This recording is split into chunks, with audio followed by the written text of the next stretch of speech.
নমস্কার, আপনারা দেখছেন চ্যানেল এবিসি। আমি বিজয়, আর প্রত্যেক দিনকার মতো আপনাদের সামনে উপস্থিত হয়ে গেছি।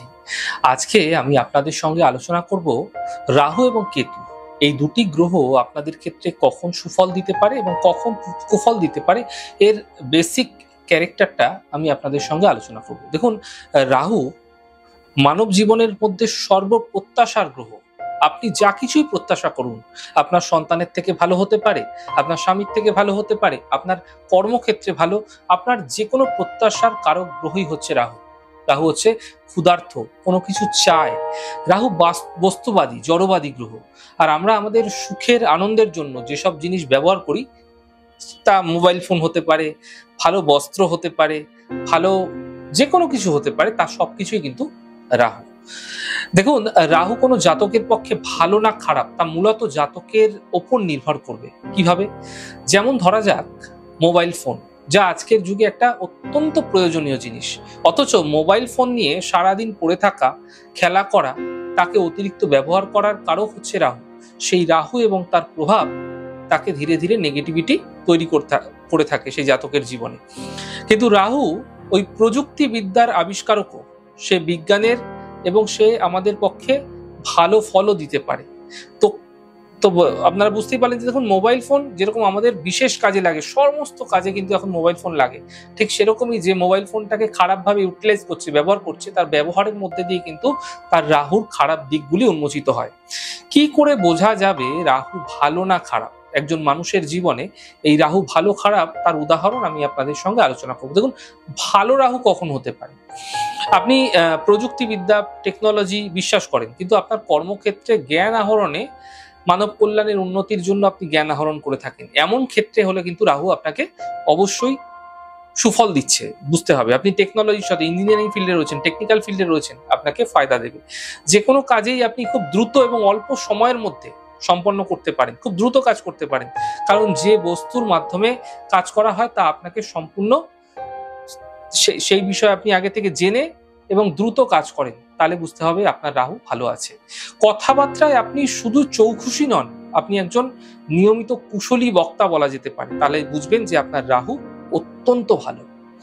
আপনি যদি নিজে কোনো আত্মতৃপ্ত কোনো ব্যক্তি, আপনি অপরের জন্য কাজ করে থাকেন, অপরকে ভালোবাসেন, অপরের জন্য সেবাভাব আপনার মধ্যে রয়েছে, তাহলে বুঝতে হবে আপনার ক্ষেত্রে রাহু ভালো। আপনি বেশি ভালো কাজই অন্য লোকের অগোচরে করেন এবং নিজের সাফল্য সম্পর্কে নিশ্চিত না হওয়া পর্যন্ত অপরকে জানান না, ভুলেও কিন্তু সেই বিষয়গুলি প্রকাশিত করেন না, তাহলে বুঝতে হবে আপনার ক্ষেত্রে রাহু অত্যন্ত ভালো। আপনি আপনার যে বিদ্যা রয়েছে, যে শিক্ষা রয়েছে, তা সম্পূর্ণ করেও কাউকে কিন্তু জানাতে চান না। সেটা যে কোনো ক্ষেত্রে হতে পারে, সেটা পরাবিদ্যা, অপরাবিদ্যা, যে কোনো ক্ষেত্রে হতে পারে। সে বিষয়ে যদি আপনি নিজেকে গুপ্ত রাখছেন, তাহলেও কিন্তু রাহু আপনার ক্ষেত্রে ভালো রয়েছে। আপনি যে কোনো বিষয়ে শিক্ষা করতে ইচ্ছুক এবং কোনো নতুন জিনিস বা নতুন উদ্ভাবনাকে সকলের আগে গ্রহণ করতে সক্ষম হয়ে থাকেন, তাহলেও কিন্তু আপনার ক্ষেত্রে রাহু ভালো। জ্যোতিষবিদ্যায় ভবিষ্যৎ বুঝতে পারেন আপনি, অর্থাৎ জ্যোতিষ আগে থেকে জানেন এবং জ্যোতিষ সম্পর্কে আগে থেকে জ্ঞান নিয়ে আপনি আপনার জীবনের রাস্তাগুলিকে আপনি আগে থেকে আইডেন্টিফাই করতে পারছেন, বুঝতে পারছেন যে কি হতে পারে সিচুয়েশন, তাহলে বুঝতে হবে আপনার ক্ষেত্রে রাহু ভালো আছে। এবং আপনি বিশ্বাস করেন যে প্রত্যেকটি মানুষ এবং প্রত্যেকটি শিশুই অপরের থেকে আলাদা, কিন্তু তারা প্রত্যেকেই মানব সম্পদ।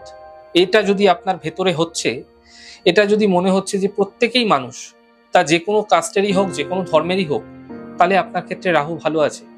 খারাপ রাহু কখন হতে পারে? দেখুন, দিনের অধিকাংশ সময় দেখা যাচ্ছে কোনো কাজবাজ কিছু নেই, কোনো দরকার নেই, অনলাইনে মিডিয়ার মাধ্যমে সে আবদ্ধ রয়েছে, সারাদিন মোবাইল ঘাটছে, মোবাইলে অনলাইনে সে তার আসক্তি, সে বন্দুক নিয়ে খেলা করে, কিন্তু বাস্তব জীবনে তার কোনো বন্দুক বা পিস্তল সে ছুঁয়ে দেখে না, এমন ক্ষেত্রে রাহু খারাপ। আপনি নিজেকে সব জানতা হিসাবে পরিচয় দিতে পারেন, কিন্তু আসলে আপনি কিছুই জানেন না, আপনি একটা ভেকধারী, এমন ক্ষেত্রে রাহু অবশ্যই আপনাকে খারাপ ফল দেবে। অনেকে দেখবেন ক্রেডিট কার্ড নিয়ে সে টাকা তুলে নিজে দেখাচ্ছে যে আমি খুব ভালো রোজগার করি, আমি খুব ভালো আয় করি, সামাজিক প্রভাব বিস্তার করতে চান ধার করে, তাহলে বুঝবেন রাহু অত্যন্ত খারাপ, প্রবল খারাপ, চরম খারাপ। এদের জীবনে কিন্তু খুব খারাপ সমস্যা নেমে আসতে পারে খুব দ্রুত। অনেকে দেখবেন কোনো হোটেলে, কোনো রেস্টুরেন্টে খেতে গেছে, বা যে কোনো জায়গায় গেছে, কোথাও ঘুরতে গেছে, ছোট থেকে ছোট বিষয়গুলো ছবি তুলে ফেসবুকে হোক বা বিভিন্ন সোশ্যাল মিডিয়া আপলোড দেয়। আমি বলছি না সবাই খারাপ, এমনটি বলছি না। যারা প্রফেশনালি বিষয়টার উপর লিঙ্কিং রয়েছে তাদের ক্ষেত্রে কোনো অসুবিধা নেই, কিন্তু যারা শুধুমাত্র মানুষকে দেখানোর জন্য এমনটি করছেন তারা বুঝবেন আপনার রাহু খারাপ আছে এবং আরো আপনার রাহু খারাপ হয়ে যাচ্ছে। আপনি বিভিন্ন যোগ বা বিভিন্ন সংঘে আপনি কোন রকম কোনো কিছুর সঙ্গে যুক্ত আছেন, সেটা যে কোনো ক্ষেত্রেই হতে পারে, সেখানে আপনি মানসিক শান্তি পান না। অর্থাৎ আপনি যোগা করছেন, ধ্যান করছেন, মেডিটেশন করছেন, মানসিক শান্তি আপনার নেই, আপনার রাহু খারাপ। কোনো জিনিসের দাম নিয়ে দম্ভ করেন, যদিও জিনিসটা সঠিক ব্যবহার আপনি জানেন না। দেখা যাচ্ছে আপনি একটা মোবাইল কিনেছেন, অ্যাপেলের মোবাইল, তো বহু দাম, তো সেই জিনিসটার দাম নিয়ে আপনি দম্ভ করেন, সবসময় আপনার মধ্যে একটা অহংবোধ হতে দেখা যায়, কিন্তু আলটিমেটলি কিন্তু সেই জিনিসটার মধ্যে যে ব্যবহার, যে কৌশল, সেটা আপনি জানেন না। এমন ক্ষেত্রে রাহু আপনাকে অশুভ ফল নিশ্চিত দেবে। রাহু আপনার ক্ষেত্রে অবশ্যই খারাপ। পিতামাতার প্রতি আন্তরিক এবং ভক্তি কোনোটাই নেই আপনার, কিন্তু তবুও জন্মদিনে ফলাও করে ফেসবুকে, হোয়াটসঅ্যাপে বা এখন তো খবরের কাগজে বিজ্ঞাপনের অংশ অনেকটা কমে গেছে, তো সেখানে বাবা মায়ের নামে কিন্তু বিভিন্ন প্রচার বা তার জন্মদিন উপলক্ষে উইশ, এমনটি আপনারা করে থাকেন। এক্ষেত্রেও কিন্তু রাহু আপনাকে খারাপ ফল দেবে, কারণ রাহু আপনার ভেতরে কোনো ভক্তি নেই, কিন্তু আপনি শুধু দেখানোর জন্য করছেন। রাহু আপনাকে অবশ্যই খারাপ ফল দেবে। ভালো কেতু এবং খারাপ কেতুর মধ্যে তফাৎ কি? দেখুন, রাহু যেরকম আমি আলোচনা করলাম, রাহু ভালো রাহু কখন হয়, খারাপ রাহু কখন হয়, তো রাহু আত্মপ্রকাশের দ্বারা নিজেকে চেনান, কেতু আত্মগোপন করে নীরবে কাজ করেন। তাই কেতুর ভালো বা মন্দ সহজে ধরা যায় না। ভালো কেতু কেতুর কৈবল্যের কারক, অর্থাৎ আধ্যাত্মিক কেতু। এখানে কেতুর মধ্যে আমিত্বের অনুভূতি থাকে। এই আমিত্বের অনুভূতি অর্থাৎ আমি আছি আর কেউ নেই, আর কেউ নেই, কিছু নেই, এরকম ধরনের অনুভূতি কিন্তু জাতকের মধ্যে তৈরি করে থাকে কেতু। যাদের গভীর প্রভাব জন্মছকে দিয়ে থাকে তাদের ক্ষেত্রে কেতু নির্দেশ করে হৃদয়। একজন পুরুষ একজন নারীকে, একজন নারী একজন পুরুষকে যখন হৃদয় দিয়ে ভালোবাসে, ভেতর থেকে ভালোবাসে, তখন কিন্তু সেই ভালোবাসা কেতুর সঙ্গে সম্পর্কিত হয়ে থাকে। কারণ কেতুকে আমরা ইনার মাইন্ড বলি, ভেতরের গভীর মন, অতল সমুদ্র বলা হয় কেতুকে। আবার এই একই সাথে কেতু কিন্তু হৃদয়হীন হয়ে থাকতে পারে, আর এই হৃদয়হীনতা জাতককে কিন্তু অনেক সময় উচ্চ শ্রেণীর যোগীও হতে সাহায্য করে। কারণ যোগীদের মন অনেক কঠোর হয়, শক্তিশালী হয়, যার কারণে যোগীরা একের পর এক ধাপ ক্রস করে কিন্তু সে তার লক্ষ্যে এগিয়ে যায়। কেতু মোক্ষদাতা, কেতু দ্বাদশে বন্ধু ঘরে অবস্থান করলে এবং জাতক শুদ্ধভাবে জীবনযাপন করলে কেতু মোক্ষের কারণ হয়, কেতু সন্ন্যাসের কারণ হয়, কেতু যোগীর কারণ হয়। খারাপ কেতু কখন হতে পারে? দেখুন, কেতু নিজেকে ছাড়া আর কিছু স্বীকার করে না, দান ধ্যান করে না, দিতে চায় না। দেখুন, কেতু আমাদের ছাড়তে শেখায়।